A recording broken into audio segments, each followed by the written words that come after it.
Hi everyone. My name is Raza. I am from HKM, Pakistan, and I have been given this tremendous task of moderating this last session, whereby we are here to give you a proper way forward. No beating about the bush, very candid discussion, and we are here to tell you based on whatever we've learned from our valuable speakers and current panelists where we see Pakistan Rice going forward. So without further delay, let me first introduce the panelists. Firstly, we have Mr. Abdullah Hashwani, who represents Hassan Ali Rice from Pakistan. They are one of the largest exporters of rice from Pakistan and are prevalent and present in most markets where Pakistan rice is being exported. Secondly, we have Mr. Rashid Jan Muhammad, who is very well known to all commodity traders all over the world. He represents Bulk Management Pakistan Private Limited, and in a very short time in rice trade, Bulk Management has made a very good name for themselves. Last but not the least, we have Mr. Faizan Ghori from Matco, who's a dear friend, and he is one of the leading Basmati, probably the leading Basmati exporter from Pakistan.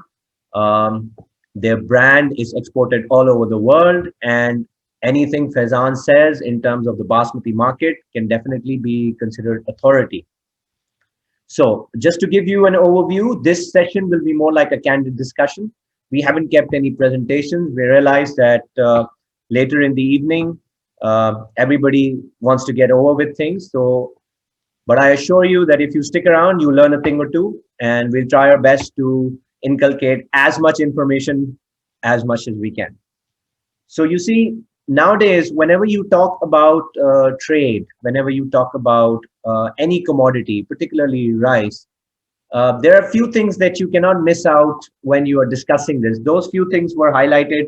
Two main things were highlighted by my friend Subra: weather and politics. You know, we can talk about production, we can talk about consumption, we can talk about where the market is going to go, but the fact of the matter remains that these two things, weather and politics, are going to influence our trade the most.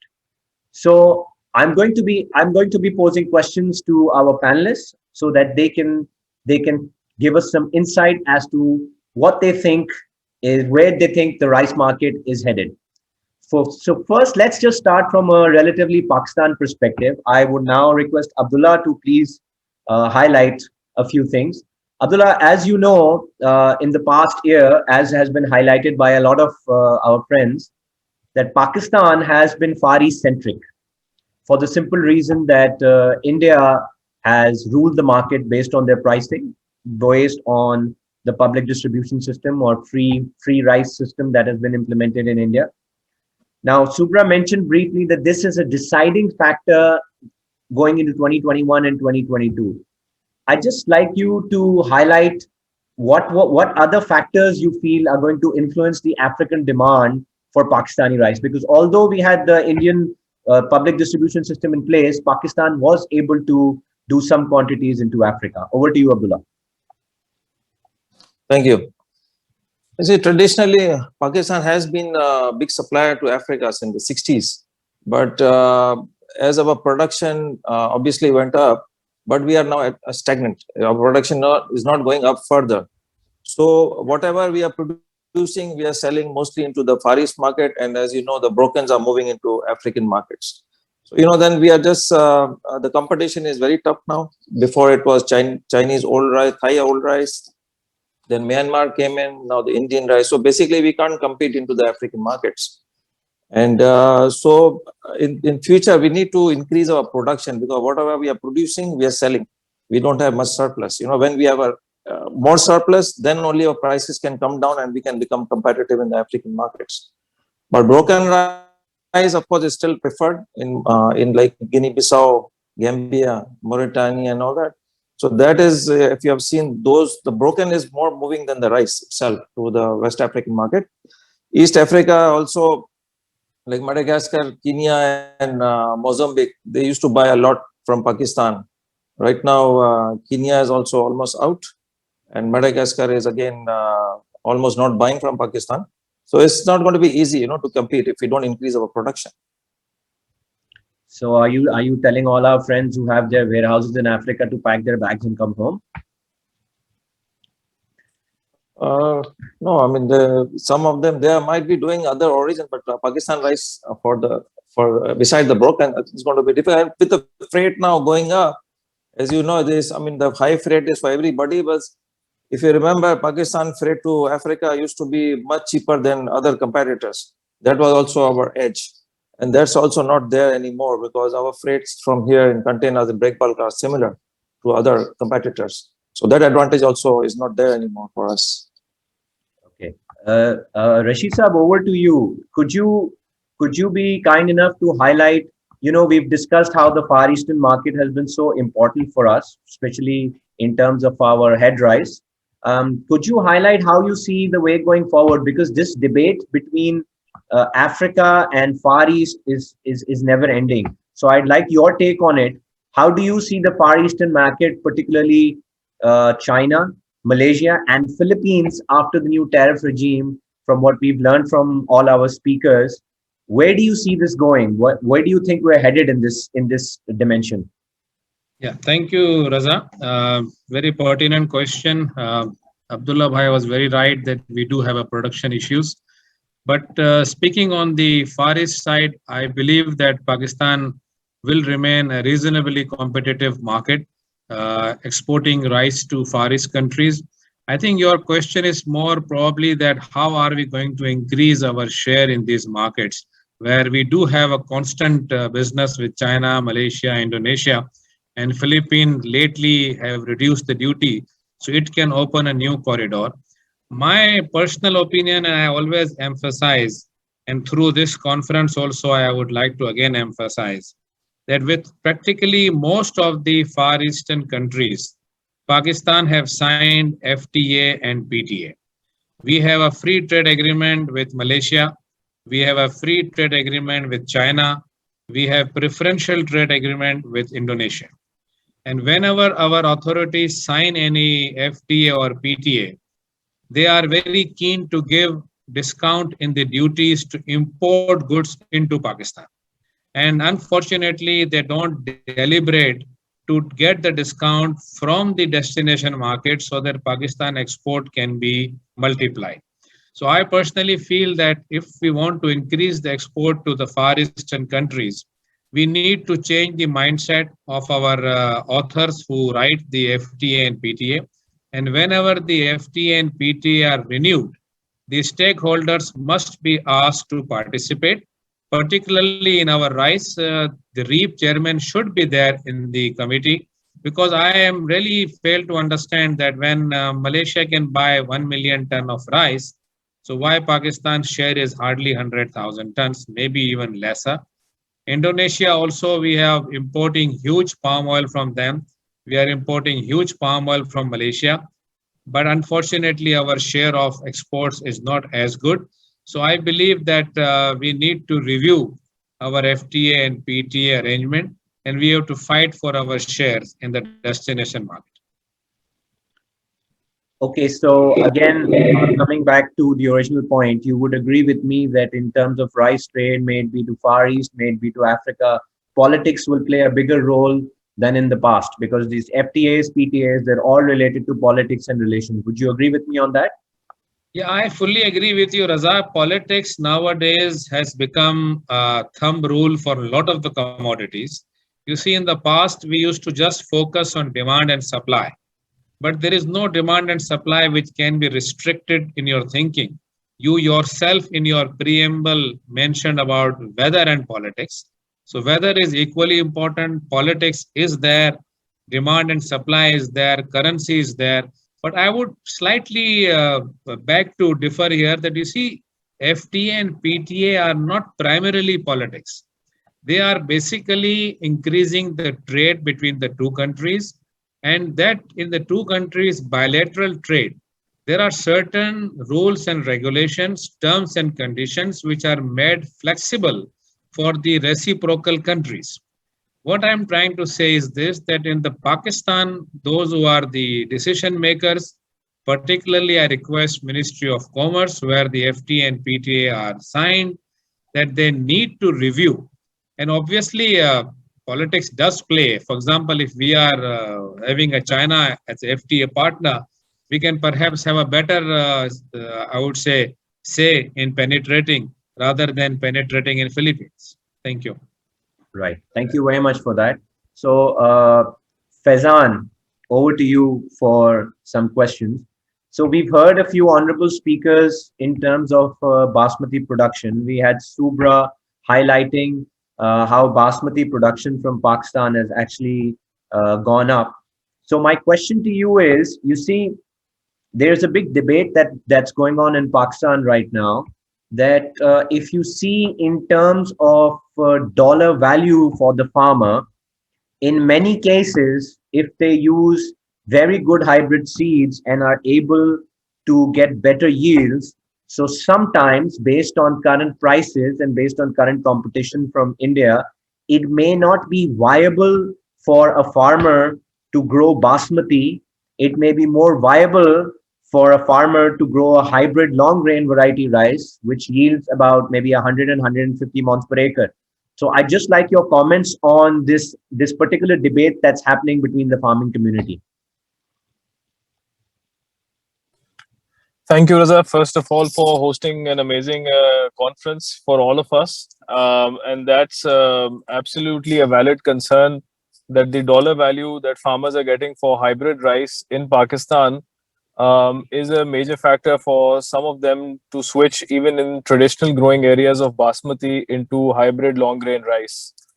But at the same time, we see an interesting thing happening, especially in the southern Punjab districts of Pakpatan, Okada, that farmers are actually taking two crops of rice. So they'll start with a hybrid, which is early, sowing, and it also is an early harvest variety. And immediately after, they'll switch to those varieties of basmati, especially the kainat, which we call in Pakistan, or the 1121, which is has a lower harvest period when it is compared to the traditional super basmati variety.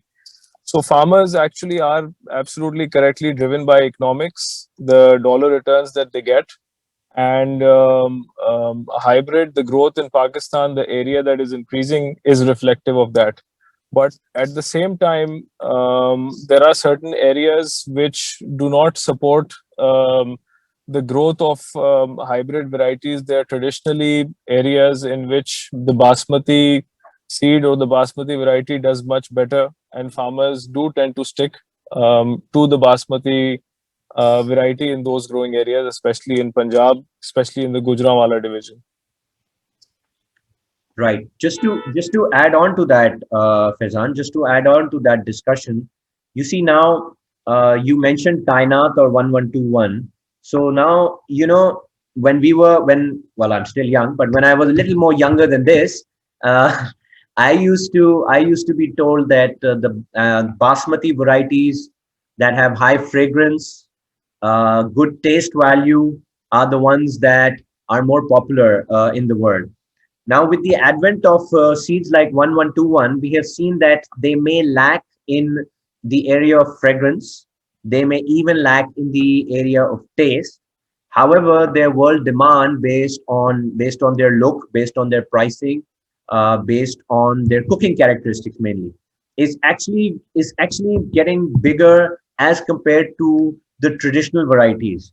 So how do you see that going? And secondly, to add to that, in Pakistan, we used to have cheaper basmati varieties like 385, and we still have a bit of PK 198.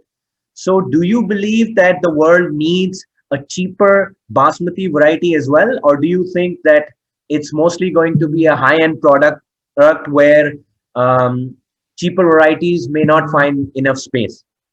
Let's have your comments on that, on both these things.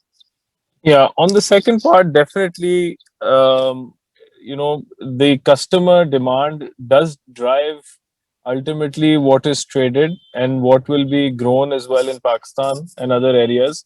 So definitely there is a demand for a cheaper basmati, and we see that happening with the PK 198 and also with certain other varieties, especially Chenab in Pakistan. Although the Chenab basmati variety, the cooking of that is not that great, but still it does get traded, it does get exported, because of its price dynamics. Raza, can you just repeat the first part of your question, that the area for 1121 or Kainat is growing and increasing? I just missed that part. Please just repeat that. Yeah. So, So so I'll my answer the question, my first as well. first question was focused on the fact that the world demand for seeds like 1121 is increasing as against traditional varieties known for their taste and aroma. We know that 1121 does not score as many points as the traditional varieties in terms of aroma and in terms of its taste. So where do you see that going? Do you eventually, I don't want to say it, do you eventually see it as the death of traditional varieties? Because 1121 market share is increasing. Yeah, so definitely, 1121 market share has increased. And the primary reason for that has been farmer economics once again, that they get higher yields, and those higher yields translate into higher profits, especially in the case for those seeds in Pakistan, where over a period of time there have not been many new commercial varieties that have been introduced, and seeds do tend to degenerate over a period of time. And we have seen that with the PK 385, which was an aromatic variety, and now it's almost extinct in Pakistan. Or the kernel variety, which is grown by very loyalists or traditionalists in very small areas. So that does tend to happen, and it is once again driven by the farmer economics. But at the same time, those varieties are extra long grain, so the extra long grain also plays a big factor in it. In super, what we have seen, there has been an arrest in a way of the area which was declining, that has now stopped to decline. And the reason for that is primarily, a lot of effort has been done by Pakistani exporters in farm extension programs. SRP, Sustainable Rice Platform, has had a big hand in helping promote super basmati cultivation in a way in Pakistan in a sustainable way, which helps to increase yields while at the same time reduce costs for farmers. So, in a way, super basmati, the decline in its plantation has been arrested.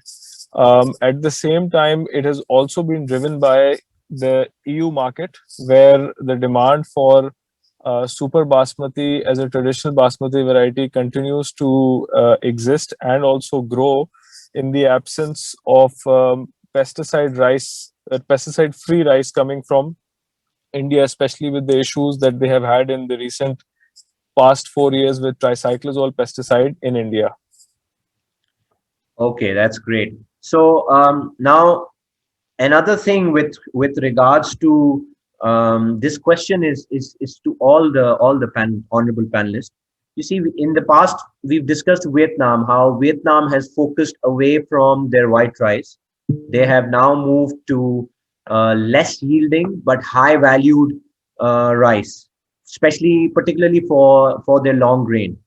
So do you think that we in Pakistan should be following a similar path, whereby we should not focus just on getting higher yields? We should focus on, even if the yields are less, we should focus on better quality, starting with Abdullah.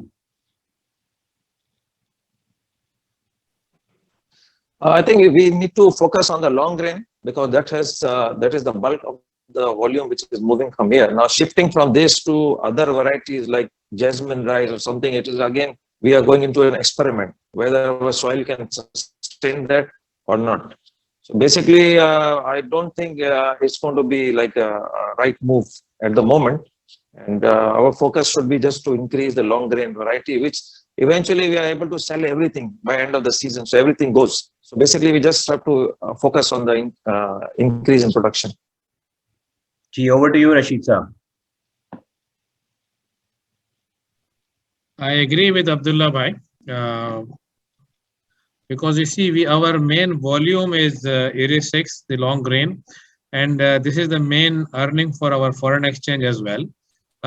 As we were just discussing in the start of the session, that we need to increase our production. Whatever we are producing at the end of the season, it is practically got zero. So there is no carryover. In fact, the carryover we can't even carry with the quality status. So we need to focus on increasing the production And the area which you have identified about the value addition, it's indeed very true that it gets us a better price. So lesser volume, higher price is also one of the strategy to earn more. But here I would like to suggest that if we are trying to improve our volume of Pakistan market, because we have a vision of going much ahead of $2 billion export, our share in the business. So I feel that instead of going into a very high value added product, if we can think of how to manage the storage and maintain the quality of long grain, because we have seen that as soon as we are entering to the end of the season, for example, we are now in the month of June, from May onwards till September, because our new crop doesn't even come before October in practical shape. So we need to also look into the side that how are we going to maintain the storage of that quantum, because by the last 3 months of the season, it really gets very difficult to market whatever even we have in hand. Right. Faizan, can you give your 2 cents to that in terms of basmati?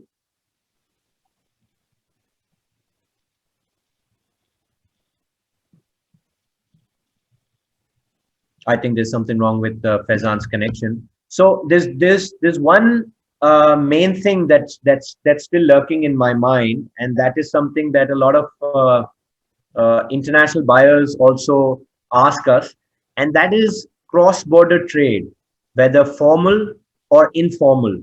Now, my question to the worthy panelist is that this cross-border trade on the whole, do you think this is a blessing for Pakistan, or do you think this is something that is not good? Because there are both sides of the argument. One side of the argument is that because of the informal sector that operates in this cross-border trade, Pakistan becomes uncompetitive in a lot of traditional markets in the world. On the other hand, those who are engaged in this cross-border trade, they believe that it doesn't matter if Pakistan is unfavorable in the rest of the world as long as we end up selling our rice. So, what would you comment? Again, I'd start from Abdullah here.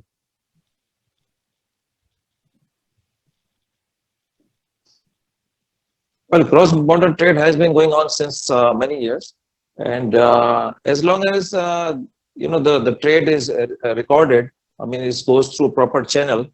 It's fine. I mean, this is part of the business, and yeah, I mean, what when the volumes are not like very big cross-border, what is going on? So I mean, it should just continue how it is. Ji Rashid Saab. So my main question is that you being in Pakistan, it is impossible for you to make sure that the cross-border trade is all formal. A lot of it will be informal as well. So Rashid Saab, your comments on that, please. Yeah, Raza, the cross-border trade cannot be avoided. This is an admitted fact, and particularly a country like Pakistan, it is impossible to avoid this cross-border trade. But obviously, as an association, or as a I would say, proper documented economy, which we always advocate, I think we should never encourage such thing on this platform. But you cannot deny that this will remain always, and just to keep an eye that let the cross-border trade goes on undocumented, and let the volume is going and cargo is disappearing. I personally don't think it's a very good idea, but you cannot avoid that. But I would at least not like to advocate. Perfect. Faizan, do we have you with us here? I think there's something wrong in Faizan's connection. Yes. Yes. Loved your I comments on the can cross-border hear trade. you. Vis-a-vis with India or with Iran or China? With Iran, with Afghanistan. I think the government is trying to set up border markets as far as what we read in the press and what we hear. It is trying to develop informal trading channels with Iran, and that trade will continue, and unless and until once again what you were saying about politics and weather being a very important factors in the trade of rice. So again, the factor of politics comes here. With the new US government president coming in, we see their stance, especially GCC countries and the US, softening towards Iran. And if they come into the formal banking channel, that would be great for Pakistan, because currently, as Rashid Saab said correctly, formal exporters or formal traders are unable to trade with Iran, where you have informal setups. Border trade does exist; it's still continuing, but perhaps border trade markets might be a way to actually formalize it for Pakistan, where barter opportunities might exist in the absence of formal trade banking channels, but that would not still be huge volumes in my view. Okay, great. So the next thing that I would like to discuss here is we've discussed a lot of rice going into feed markets, particularly for China. Um, if I were to ask you guys to compare, especially Abdullah and Rashid Saab, because this feed basmati brokens do not go into feed, to analyze other feed products and their prices as of today, vis-a-vis maybe corn or other products, as against rice brokens. So, how do you see the Chinese demand for feed for rice growing or not growing in the future? Yes, Abdullah. Can you hear me? Yeah, okay. Actually, you see the Chinese, they have been buying the broken from here. This year, you saw the demand increased a lot. The reason being that the feed mills over there, they have been big demand from the feed mills. As you see, the corn prices have gone up, wheat prices have gone up. So the rice, basically, the brokens has been going for the industrial use and for the feed mills in China. And I think this tradition will continue for at least a year until there's a shortage of this the feed stock for the feed mills. And you believe that the rest of the products that go into feed into China, you believe that they will continue to give competition to rice. And how do you see India coming in to fulfill that feed demand as against Pakistan? Okay, if you check the corn prices, for example, corn prices have also gone up quite a bit in the last few months, and so has been the wheat prices. I think India has sold a lot of broken rice into China, and you can see the demand in China, which was not seen the last previous years, and it's gone fivefold. The imports into China of the brokens, and for a year, I think it will continue for at least a year. Right. Rashid Saab, what's your take on this? Raza, particularly in the last 1 year, when you have seen the commodity prices have gone roof high, and particularly in the feed industry where certain raw materials are required. And we have seen the China buying more broken this year was primarily because that the other feed stock, like meal, you would say. I mean, I could also compare it with the meal. Yes. The canola meal, the soya meal were very, very expensive globally. So they were always looking for certain alternates that which could feed their feed industry. And our broken rice was one of the alternates. Lately, the corn has also taken the replacement, I would say, because corn is relatively cheaper than the other products at the moment. And that's why you could see that the corn prices, whenever the demand came, it was very, very easily sold left, right, not China in particular. But I think that now the global prices are again coming down. Practically, if you see I would say, in fact, the edible oils or the meals or the seeds, even corn. So I think the rice will have another challenging period now to compete with other feedstocks. Right. Um, okay, so I think we've pretty much discussed a lot of things. So with regards, I don't know whether you guys would agree with me or not, but I believe that a third thing that we did not mention, well, it was mentioned. We did not mention. I did not mention in the beginning of our discussion that affects rice this year has been logistics. Based on your experience, Abdullah, Rashid Saab, and Faizan, do you see, although we've already had a shipping discussion, but that was the perspective from the shipping people. I'd like your perspective. Do you see an end to this logistics problem? Do you see relatively normal period where a trader or an exporter or a buyer can actually work in peace without having nightmares of the freight being increased? Abdullah, starting with you. Okay, here the situation last year was that our imports had gone down, so there were not many empty containers available. Now, as the imports have increased, containers are there, but the freight market is a global scenario now that is very bullish. So it's not going to come down anytime soon because the demand is there's a big demand in Far East also. Right now, still there are container shortages in China for exports. So all containers are moving into China for the export purposes. So I don't see the freight coming down anytime sooner. But our the rice going from Pakistan to China, the containers will always be available because when the empties are coming in for the imports, obviously the shipping lines want to place the container into Far East. So the availability will be there, which was not there last year. Availability there, but the freight rates, I doubt is going to come down. Ji, Unlikely. sir. Yeah, I personally am not very bearish on the freight rates. This is unfortunately because of the issue related to supply specific. It's not that demand specific because in the last 1 year, the commodities also went up because of the supply constraints.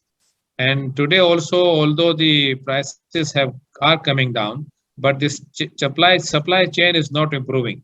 And same is the problem with the shipping lines and the availability of the containers. Unfortunately, slightly if I go back, when the first COVID started in the month of March last year, we all were worried about the demand everywhere, and people thought that there will be no takers of anything. So many people, including shipping line, they surrendered many things, and many big companies got amalgamated. And when the second wave came, we realized that it was not the demand which is an issue; it is supply which has become a problem. So now, after the 3 episodes of COVID, I personally feel that we have a huge supply constraints in the shipping side, and unfortunately, many lines have amalgamated. They have a JVs, and the availability is not there. And now they are, I would say, if you allow me to use the word, they've been spoiled with the habits of charging so much prices. And there are less availability of boxes and higher demand. So I am not very pessimistic, unfortunately, that these numbers, rather, I would say I'm not very optimistic that these numbers will be going down. So just to be the devil's advocate and just to ask you guys very candidly, in this entire logistics scenario, do you smell a rat? Well, it's always there, when the difference is so big. It's not a question of $1 going to $2. It's a question of $1 going into $10. So yes, and if you have such a big differential, then some rats also come in.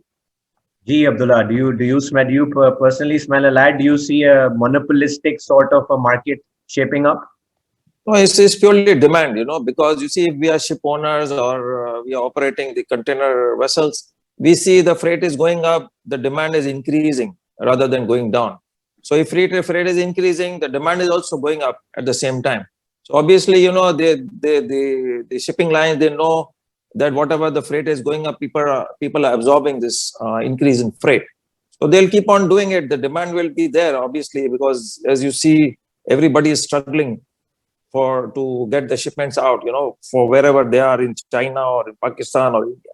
So there's a very big vacuum now for the space. So unless it's going to take ages now, I think it's going to take a long time when the supply of empty containers or break bulk vessels, they just, come in line with the supplies.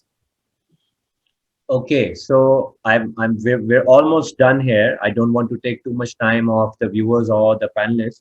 You see, there was one point in today's session that was something that I have not seen in a very long time, or maybe I've never seen it. So Subra in his presentation highlighted that the world demand had superseded supply, and that was probably the most bullish statement made during our expo. Um, so if I were to ask honorable panelists their take on where they see the it's either a left or right. It's either a bearish market or a bullish market. We've never seen very stable markets.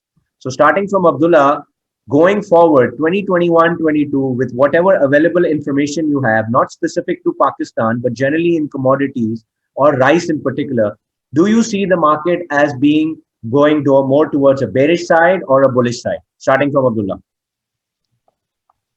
Rice is one of the commodity which has not seen the bullish trend like other commodities, and because of India has supplied a lot to Africa and the Far East. So basically, I see the prices in rice to be stable, rather not bullish. But unlike the other commodities which have just gone crazy,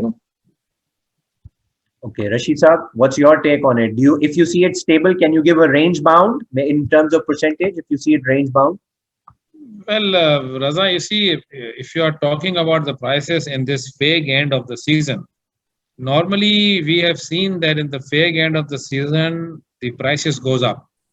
It is not necessary that prices are going up primarily because of demand. It goes up because of supplies, that we don't get much rice and markets prices goes up. But this year is bit exceptional. And we have seen that if you speak from Pakistan point of view, the entire season we have not been very comfortable with the prices because the competition was too heavy, too aggressive. And if you ask me now, I presume that you are talking about the current season only, and we only have hardly 3-4 months left. In next 3-4 months, I am personally not bullish on the prices to go up because there is some sort of a demand constraint for Pakistan rice in particular. And at the moment, our currency is under pressure. The vulnerability is very, very obvious now. We cannot plan anything when we are bearish on our currency. It gets recovered. When we think currency will recover, it depreciate. So we have a lot of uncertainty. I would not like to be remain bullish in next 3-4 months. Faizan, would you give a few comments on Basmati going forward for 2021 and 22? How do you see the world of Basmati shaping? I think if you look at the basmati market right now, if you see especially demand from the Middle East this year as well, it has remained muted. We see that travel restrictions in the greater GCC market, or if you look at Saudi Arabia especially, even this year there will not be a Hajj. So this will continue to remain a concern. Demand from the Middle East has not been that well this year, and as Mr. Abdullah said, this year in general, even for the basmati rice trade, the market has not been as bullish when we compare it to other commodities, soft commodities, which have gone up quite a lot. But that has not been the case for basmati. In fact, basmati prices have been lower this year compared to last year. And if you look at 2020, there was a lot of buying by the Middle Eastern governments for their strategic food reserves. They seem to be quite well stocked for the foreseeable future. And when you look at the EU market, which is driven by brown basmati rice shipments, a lot of people were expecting that this year would be very bullish, but that was not the case. In fact, prices were softer compared to last year. So in the coming year, I think in general, it will once again be tough. Demand for basmati, which is more of a premium product and mostly driven by the Middle East consumption, will remain muted. Okay, that's great. I think we've had a very great and candid discussion, and we've given our viewers a very good idea about going forward. Just to sum up, I'd just like to say that again, weather, politics, and logistics will play main roles. Rice sitting anywhere in the world, for example, in Pakistan, is of no use even if it's cheap, if it cannot be delivered to its destination on time. Weather, we've seen in Pakistan this year that we are hearing stories of the sowing being delayed. And we mentioned the USDA, that the USDA, based on government estimates, has given Pakistan a crop estimate of 8.2 million tons, which is much higher than 2020, 2021. So I would just sum up by saying that Pakistan is a very dynamic and very difficult market to predict. And here in Pakistan, we have a saying that whenever the demand, especially for long grain rice, is completely muted, some buyer wakes up and is ready to buy Pakistan rice. So I think Pakistan is the most difficult market to predict. And I think that's what makes it the most interesting market to focus on. So let's just finish the session here that Pakistan rice continues to puzzle and surprise everybody, including the Pakistanis. And with that statement, I see that my fellow panelist, Mr. Abdullah, has a nice smile on his face because he completely agrees with me. So at that, I would take your leave and thank everyone for being part of this session. And over to you now. Thank you very much. Thank you.